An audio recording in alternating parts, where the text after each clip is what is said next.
When people ask me about my childhood, I usually change the subject.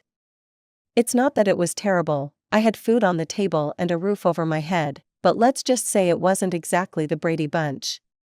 My name's Ruby, and at 32, I'm finally ready to tell my story. Not because I want sympathy, but because maybe someone out there needs to hear it.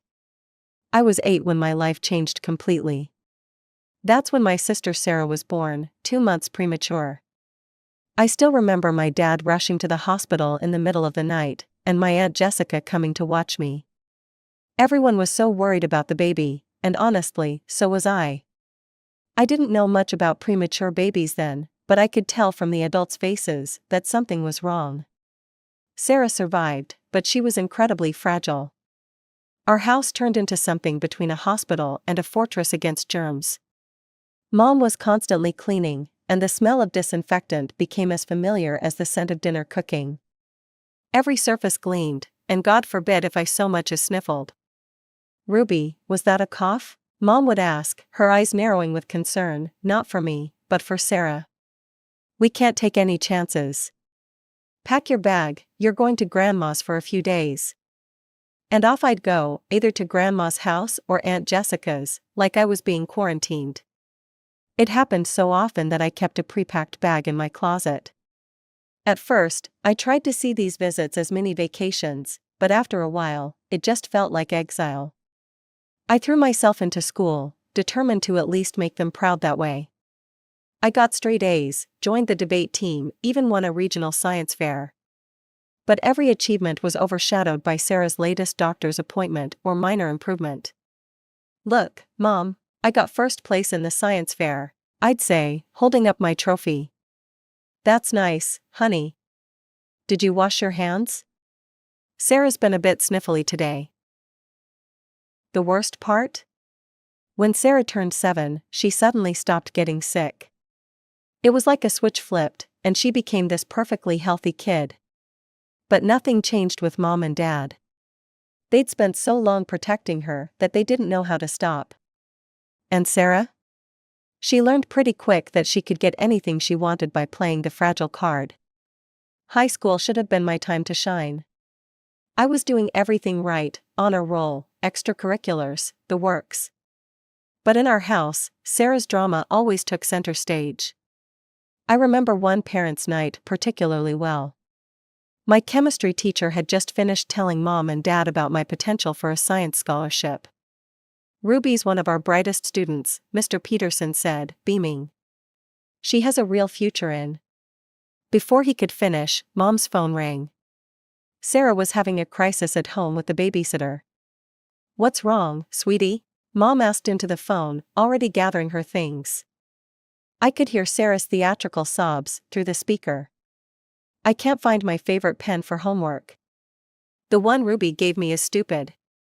Just like that, parents' night was over. They rushed home to console Sarah over a pen. A pen. I stood there watching them hurry away, Mr. Peterson awkwardly patting my shoulder. After that, I noticed they stopped coming to my events altogether. It was easier that way, they said. No risk of Sarah's tantrums interrupting things. When I won the state debate championship, they didn't even put the trophy on the mantle. "Sarah gets anxious when she sees other people's achievements," Mom explained, tucking my trophy into a drawer. College acceptance day should have been huge. I got a full ride to state, academic scholarship, merit grants, the whole package. I was over the moon until I got home. "Whatever," Sarah rolled her eyes at dinner. "Now you can finally move out and I can turn your room into my gaming paradise. I'm thinking 3 monitors, maybe a streaming setup." I started counting down the days until freshman orientation. 4 years of college flew by, with me spending every possible moment in the dorms or library. Home became a place I visited occasionally, usually for mandatory family dinners where Sarah held court with tales of her latest middle school drama. At 23, armed with my degree, I landed a job as a manager at Thompson and Company. The salary wasn't great, enough to rent a tiny apartment and buy grocery store sushi, but not much else. I should have been discouraged, but honestly, just having my own space felt like winning the lottery. Then one day, scrolling through social media on my lunch break, I saw an ad for an investment course. Learn to make your money work for you. Usually, I'd scroll past that kind of thing, but something made me stop. The course wasn't cheap, but it was within reach if I ate ramen for a month. That course changed everything.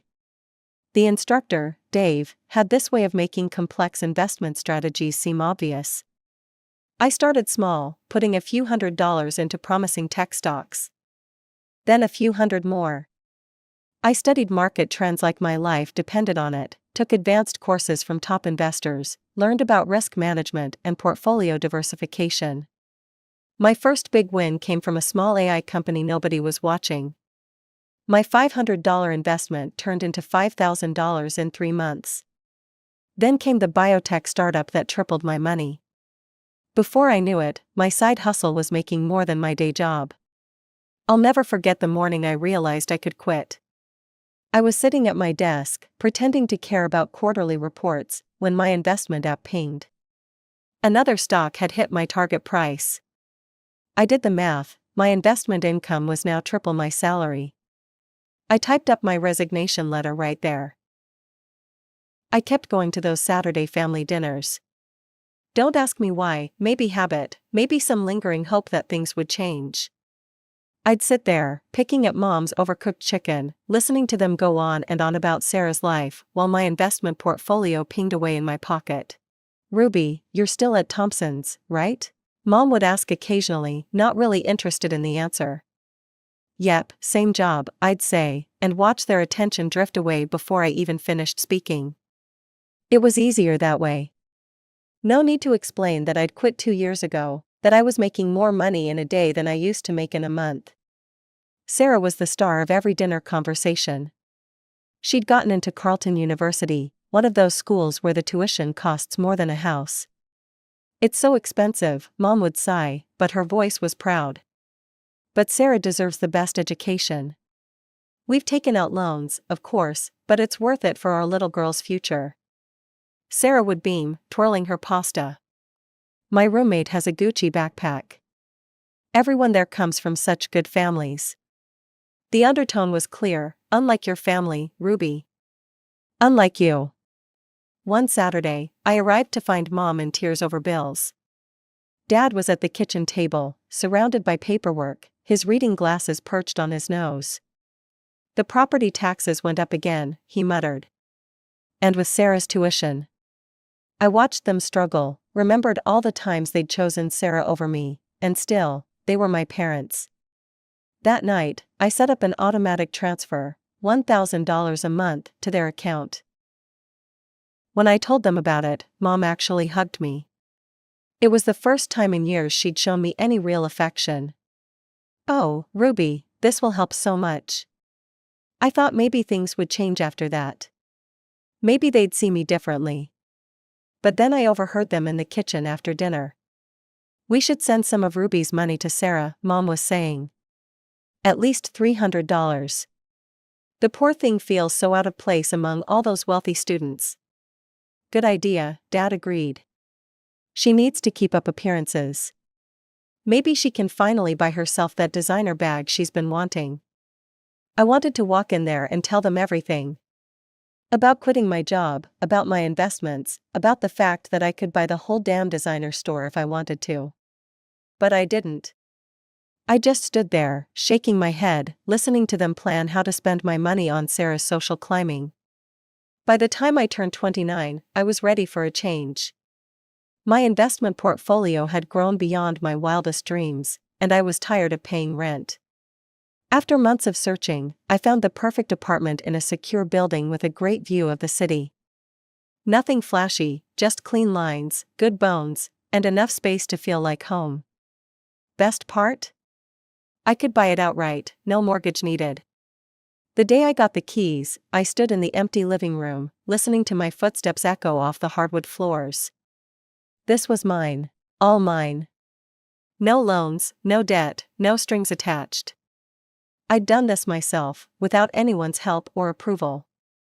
When Mom called to check in, meaning, talk about Sarah, I mentioned I was moving. "Did you find a cheaper rental?" she asked, distracted. I could hear her shuffling papers on the other end. Just a different place, I said vaguely. Better location. Well, don't spend too much on rent, honey. You know how unstable the job market is for people in your position. I had to bite my tongue to keep from laughing. If she only knew that my position involved managing millions in investments, not pushing papers at Thompson's. At the next family gathering, Aunt Jessica asked about my new place. Ruby's renting a new apartment, Mom jumped in before I could answer. But wait till you hear about Sarah's latest accomplishments. She's about to graduate from Carleton University. Top of her class.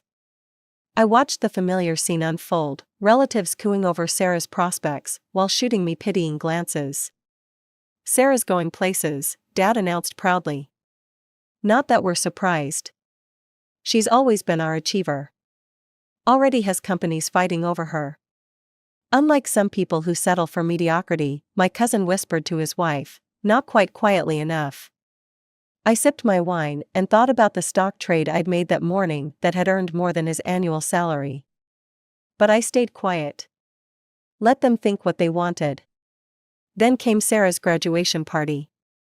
Mom and Dad went all out, catered food, expensive decorations, the works. I noticed they used the money I sent them to help pay for it, but whatever. I was used to it by now. Sarah pranced around in her cap and gown like she'd just won the Nobel Prize. She spotted me by the punch bowl and made a beeline over, clutching her diploma like a weapon. Look at this, Ruby, she thrust the diploma in my face. Carleton University. Not some state school like you went to. And I already have interviews lined up with top companies. I'm not going to end up pushing papers like you. I took another sip of punch. Congratulations, Sarah. That's all you have to say? Aren't you jealous? I mean, I'm going to be so successful, and you're just, well, you. She stood there, practically vibrating with the need for me to acknowledge her superiority. I could have told her about my portfolio. About my fully paid apartment. About how I made more money before my morning coffee than she'd make in her first year of work. But what would be the point? Instead, I just shrugged and walked away, leaving her standing there with her diploma held high like a shield against her own insecurities. 3 months after graduation, Sarah was still unemployed. Those companies that were supposedly fighting over her? Turns out they weren't so impressed with her expensive degree after all. Meanwhile, the loan payments started rolling in. Ruby, Mom called one evening. Do you have a minute to talk?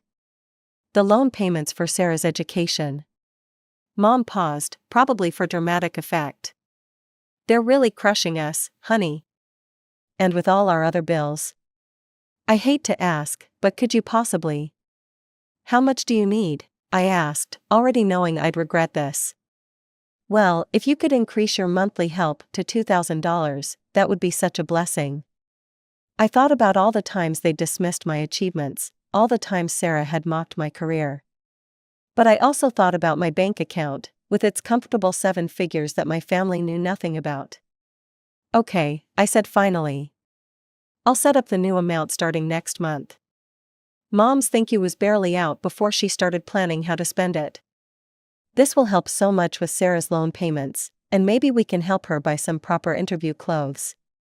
A few weeks later, Sarah finally landed a job at the same company where Dad had gone to college with the HR director. The irony wasn't lost on me when she ended up with the title of manager. I stopped by their house one weekend and found Sarah sprawled on the couch, scrolling through apartment listings on her phone. God, everything's so expensive, she whined. I can't believe I have to live here with Mom and Dad.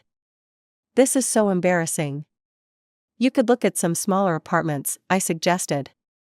Or maybe outside the city center? She looked at me like I'd suggested she live in a dumpster. I need to be in the right neighborhood, Ruby. Not that you'd understand. Some of us have standards.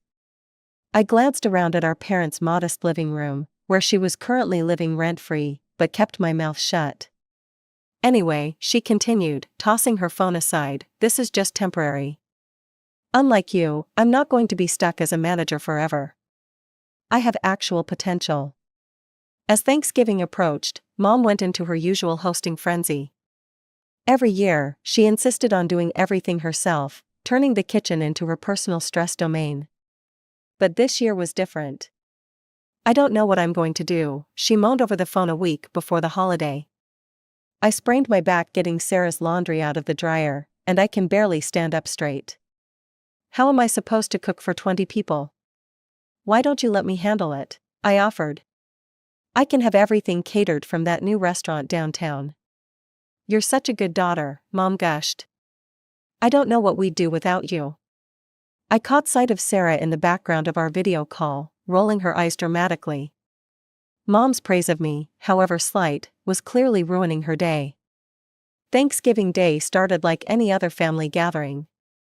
The catered food arrived perfectly on time, and I helped Mom arrange everything while trying to ignore Sarah's running commentary about how store-bought stuffing could never compare to homemade. I'd brought my laptop along because the markets in Asia would be opening during dinner, and I had a few positions I needed to monitor. I set it up in my old room and left it running while I joined the family. The food was excellent, definitely better than Mom's usual dried-out turkey. As everyone settled in with their plates, Mom couldn't help but mention her back again.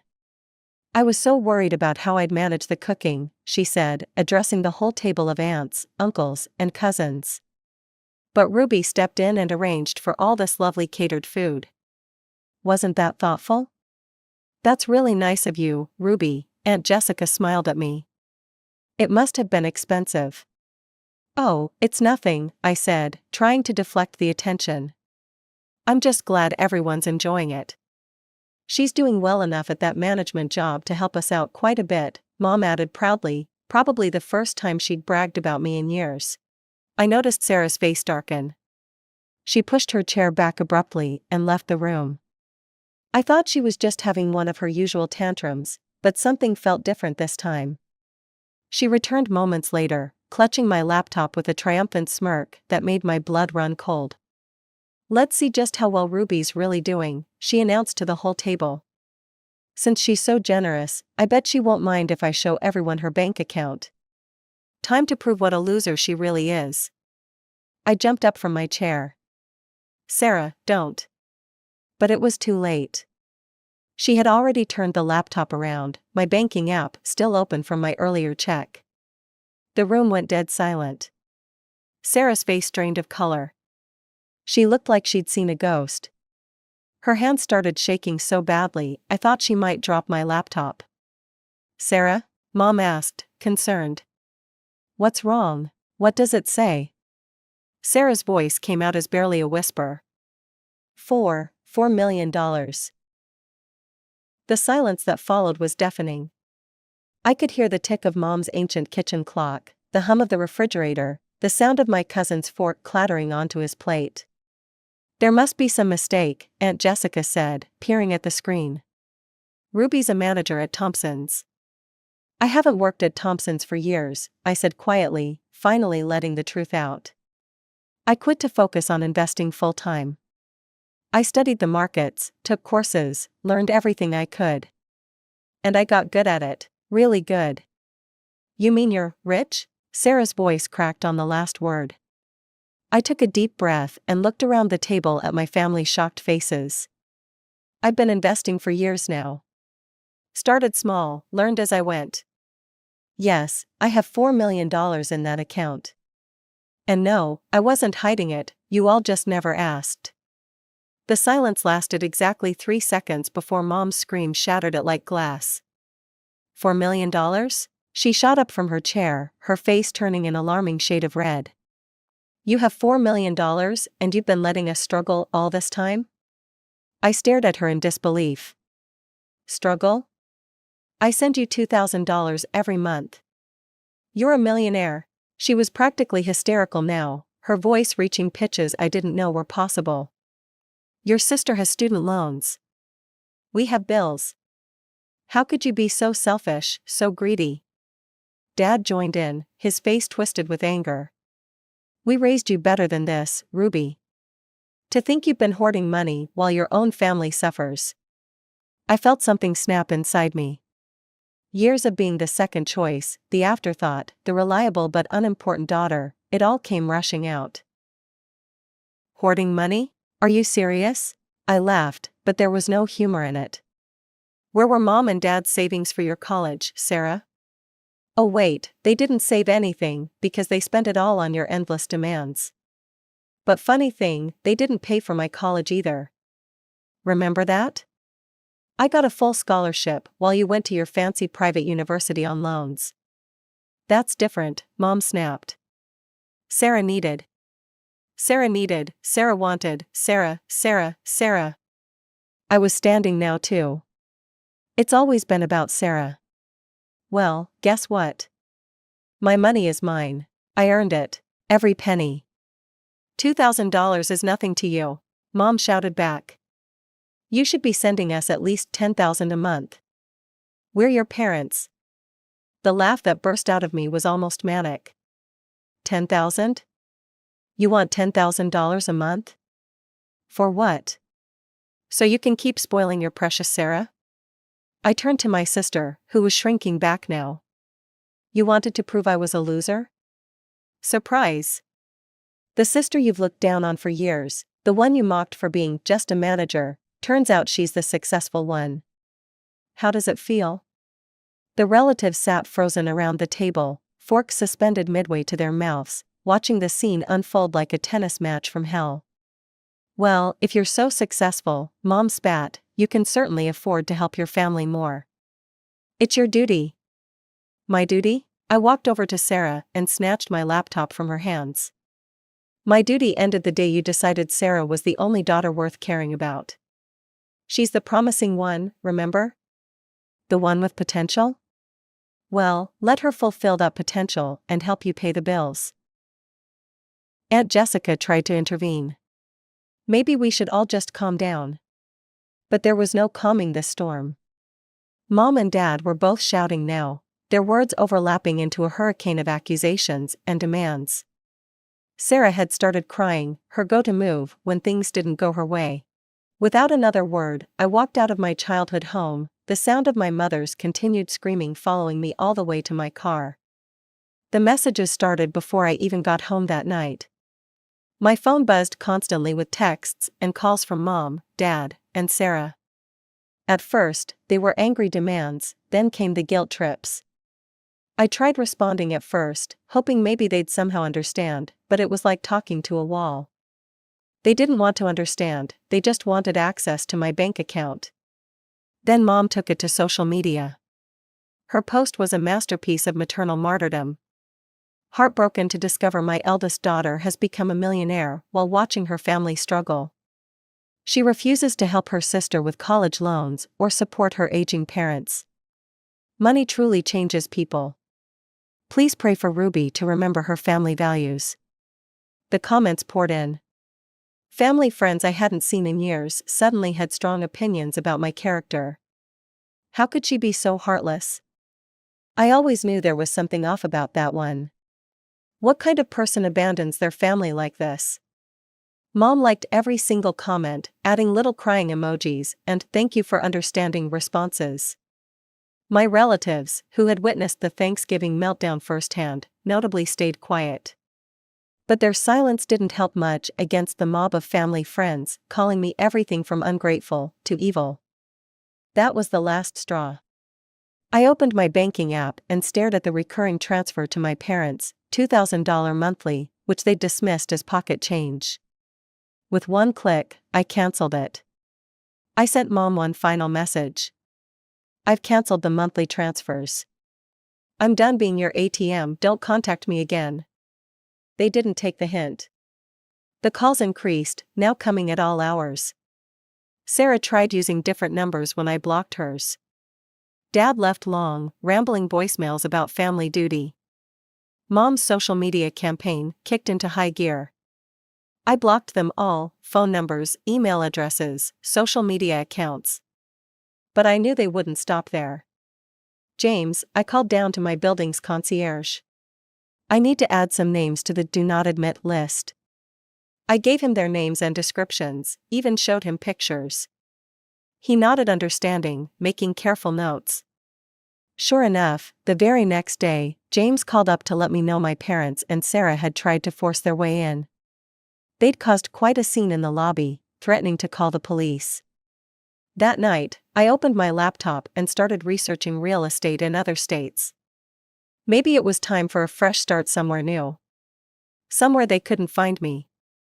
Some might call it running away. I call it setting boundaries. They had their chance, years of chances, actually.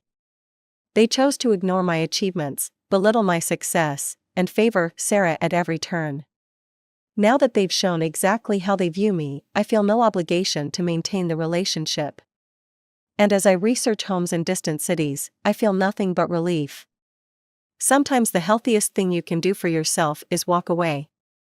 Even, especially, from family.